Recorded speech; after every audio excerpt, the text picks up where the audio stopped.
Picasolar has invented a process to increase the efficiency of silicon-based solar cells.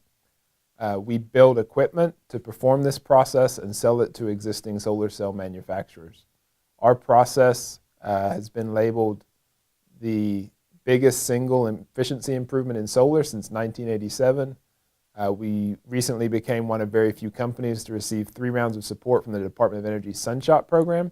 And the Sunshot program seeks out teams and technologies that can have a huge impact on solar.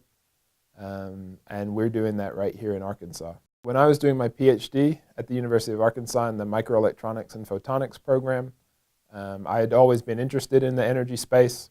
I had enrolled in Dr. Carol Reeves's new venture development courses. And there the whole purpose was have an idea, write a business plan, and try to launch a company. And a technology had just had a breakthrough at the university that was around solar, and so formed a team around it, tried launching a company, and that became the genesis of what is now Picasolar. The technology we licensed from the university was a whole new way to make solar cells. So very exciting technology, but we were going to manufacturers who had just spent $500 million on their manufacturing line and saying, you know, that's great, but here's a whole new way to do it that's better. And that was a tough sell, as you might imagine. But it was on working on developing this technology that we actually had a different breakthrough on how to improve just one part of what the industry is already doing. And so we, while we still have the original technology and want to explore it at some point in the future, the company did pivot to focus on this near-term revenue-generating opportunity. Raised private capital, equity capital, and we've done fairly well with grants from the Department of Energy and the National Science Foundation. And so up until just recently, we were on the high-risk, high-reward research side of things.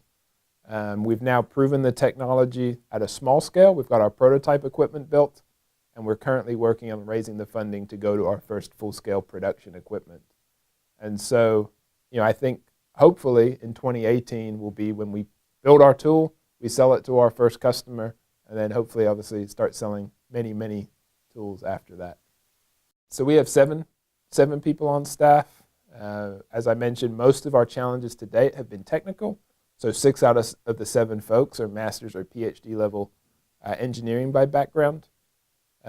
What's really interesting is 6 out of 7 of those have also come out of the University of Arkansas system. So we've grown at a pace where we've been able to kind of capture what we saw as the best talent locally.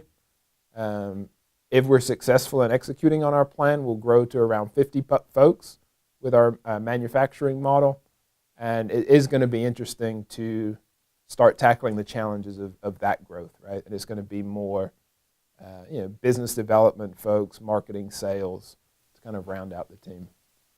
The Science Venture Studio is designed to address a very specific problem in Northwest Arkansas. So Arkansas does not do a good job at asking for and receiving federal funding for high-risk, high-reward research, especially at the commercialization stages.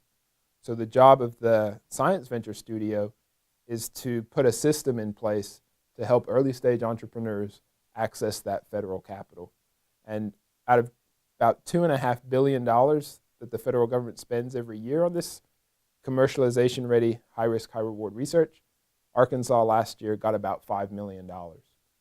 The goal of the Venture Studio is to enable, over the next decade, access to over $100 million of this federal research funding to launch over 50 companies and hopefully create 400 jobs.